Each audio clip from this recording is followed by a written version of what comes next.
HR is drowning in outdated policies, bloated processes, and meetings that should have been an email. Consultants, they know how to invoice, but do they know how to deliver? I've seen both sides of the blade, in-house and external, and I know what it takes to turn bold ideas into real results. I'm Amy Crook. With 20 years in executive HR, I now lead Strativis, a boutique consultancy offering fractional HR, recruitment and strategy that actually moves the needle. On this podcast, I'm pulling back the curtain on HR, what works, what's broken, and how to make it better. I'll be joined by sharp minds and real talkers to keep it spicy, smart, and anything but scripted. I'm just going to wing it a little bit and talk about me and how I found myself in the position of setting up an HR consultancy in the midst of what is one of the most complex economic environments that I've operated in the last couple decades. I spent my whole career thus far in the talent and HR space. And most recently, I worked for Glassdoor, which I loved. I had the best time working at Glassdoor. I got to work on some really cool projects. I built a phenomenal team. I was part of an amazing leadership team, and I thoroughly enjoyed my time there. I grew a lot, learned a lot, and worked with some truly phenomenal people. But sadly, in July of this year, 2025, Glassdoor merged with its sister company Indeed, and it pretty much obliterated all the G&A functions. So me, my boss, who is the chief people officer, and the majority of my team were all laid off. And so we found ourselves in the midst of being on the job market. And it's funny because we'd been dealing with the situation from the other side of the fence, right? We had requisitions that were traditionally getting, 25 applications a day that were then getting 400 applications a day. And so there was challenges around ensuring that we were still delivering a great experience for candidates whilst handling that volume. Something that I've seen not go so well with other organizations at the moment, but we'll talk more about that later. But yeah, we obviously wanted to make sure we were being super efficient with our time and utilizing AI, which is another kind of string to my bow, is that, I'm a big fan of ethically applying AI to HR processes to make them more efficient and more scalable whilst retaining the human element of human resources and not making decisions to automate things that really do require that personal experience.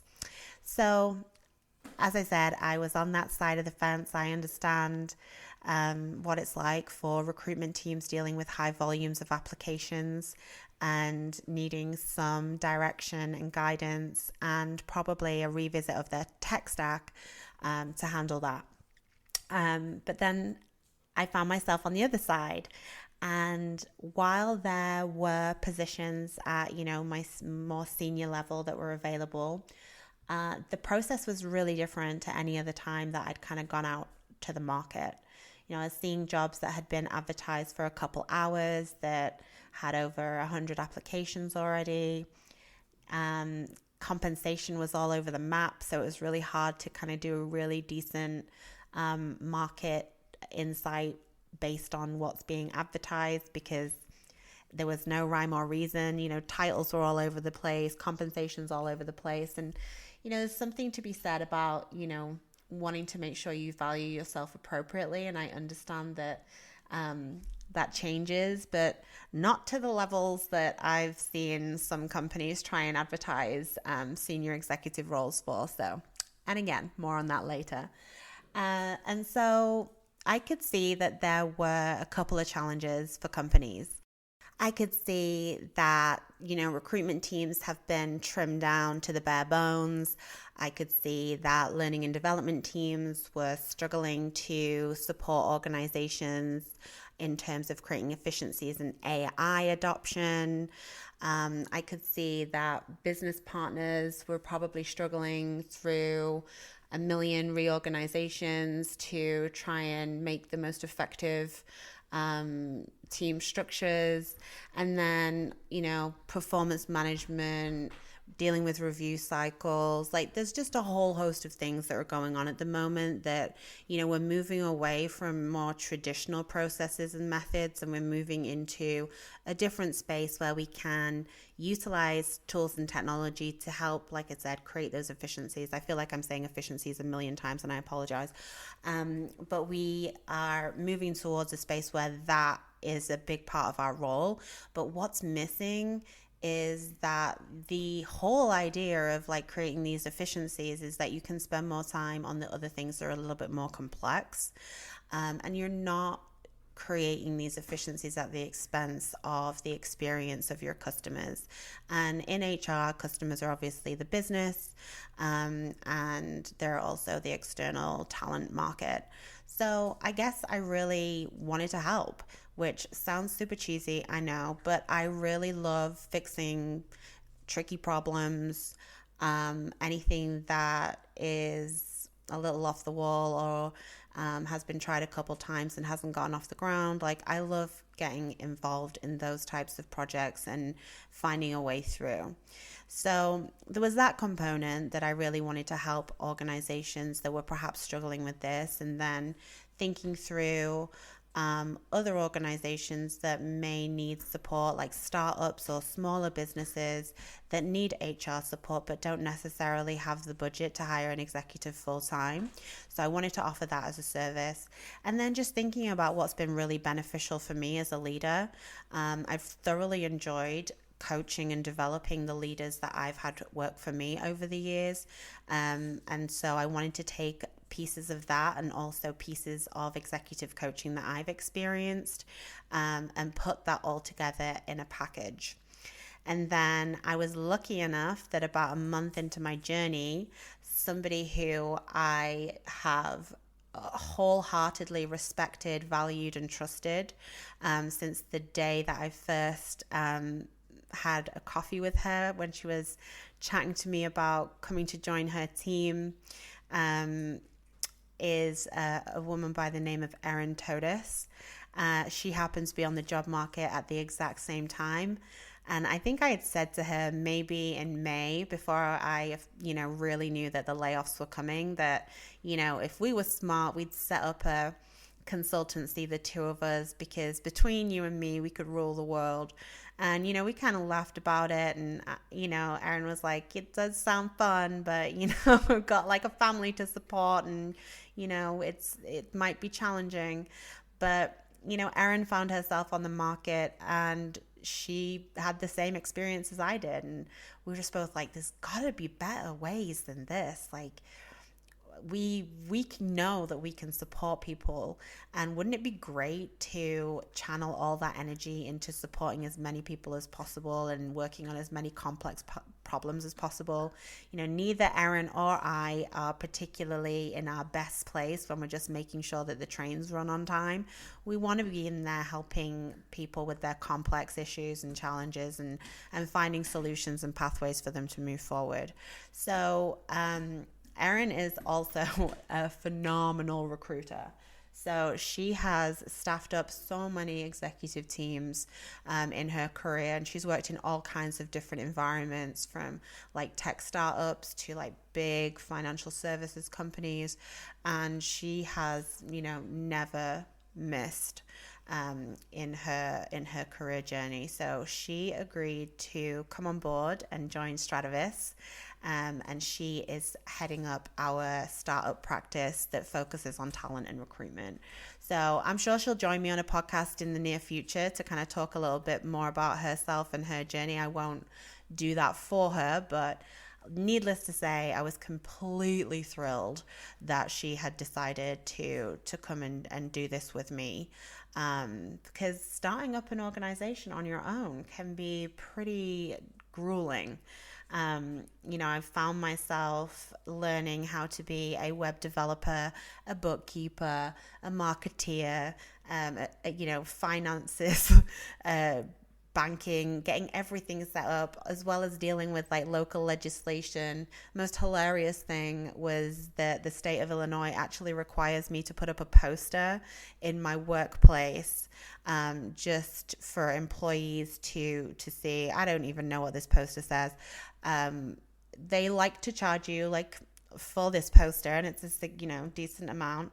So I'm just currently debating what wall in my office that this Illinois workplace mandatory poster is going to look the best. So needless to say, it's not on the wall yet.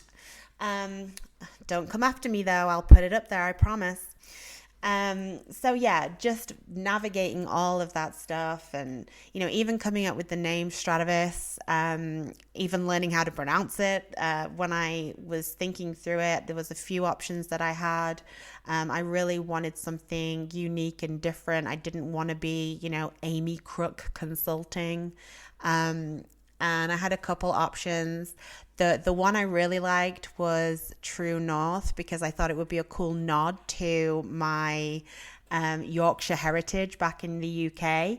But I went on to look and see how much that domain was, and it was $30,000. And needless to say, that was not in my budget at the time. So I looked at Strativis and I really liked it. It was just like the right amount of fun and uniqueness. But because of my British background, I kept pronouncing it Strativis. And it didn't really run like off the tongue in a good way. So I was like, it's on the fence. But then I sent the name to my husband, who called me straight away and was like, oh, Strativis, I love that name. And I'm like, that's how you say it. So once I learned how to say it properly and it felt good, I went back to the domain registry and found out that domain was $60, which was 100% in my budget. So I stuck with Strativis. It's kind of a play on strategy and vision. And then I whipped up my branding. AI is a beautiful thing. It didn't take me long to kind of put together like my brand concept and what I wanted. And I've had so much help and support from previous leaders and peers. My dear friend Kim Alicia helped me with my I call it a one pager, but it's actually 6 pages. But she really has such a great eye for design. And so she took my information and helped put that together. I've been overwhelmed by the kind words of folks that I've reported into over the years, which has been really awesome. And just the support from friends and family that really make me feel like this is the right move for me. So yeah, and I guess that the thing that I kept saying to myself, like after going through the layoff experience, which can be a little soul crushing, even though it's not your fault and you haven't done anything wrong and it's clearly not related to performance, you still feel that little bit of a knock. But putting together, my website and my information, I was reminded at just the right time how much time and effort and work I've put into the capabilities that I have today. And so it picked me right back up. So that's where we're at right now. So that's a little intro. Next time I'm hoping to get Erin on with me so that she can talk a little bit about herself and a little bit more about her aspirations for her side of the house at Strativis. And then I'm really looking forward to having some special guests on. some like phenomenal HR leaders that I have worked with in the past have got some really strong opinions, which I love. And so they're all chomping at the bit to get on this podcast and have something to say. So I'm really looking forward to those conversations. And I hope you are too. Thanks for listening.